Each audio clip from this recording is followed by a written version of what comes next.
29,28,000 ছাত্রছাত্রী এই পরীক্ষায় অংশগ্রহণ করছে।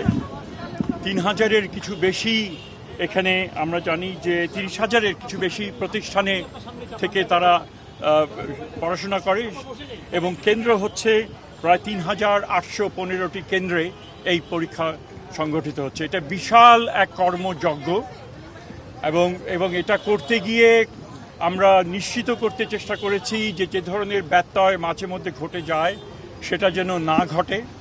যথেষ্ট আমাদের যে সহকর্মী যারা রয়েছেন এবং অন্যান্য প্রতিষ্ঠান যারা দেশের বিভিন্ন অঞ্চলে এই পরীক্ষা সংগঠিত হচ্ছে, তাদের আন্তরিক প্রচেষ্টা ছিল এবং এর জন্য যে প্রাথমিক যে কাজ যেটা সম্পাদন করা দরকার ছিল, অর্থাৎ পরিকল্পনাটা করা, সেটা সুচারুভাবে সেটা সম্পন্ন হয়েছে বলে মনে করি।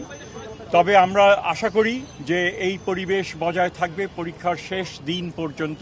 যেই সমস্ত সূত্র থেকে প্রশ্নপত্র ফাঁস অতীতে হয়েছে বলে জানা গেছে, আমরা চেষ্টা করেছি সেই সূত্রগুলো প্লাগ করা, যে সেখান থেকে যেন না হতে পারে।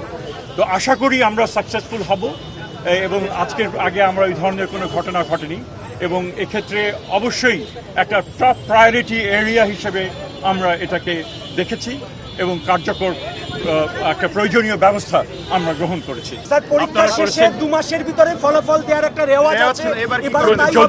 যদি রেয়াজ থেকে থাকে নিশ্চয়ই আছে, আমরা আপ্রাণ চেষ্টা করব সেটা মিটে চালিয়ে আপনি আইন শৃঙ্খলা মিটিং এ বলেছিলেন কিছু চ্যালেঞ্জ আছে, সেই চ্যালেঞ্জগুলো কি কি স্যার?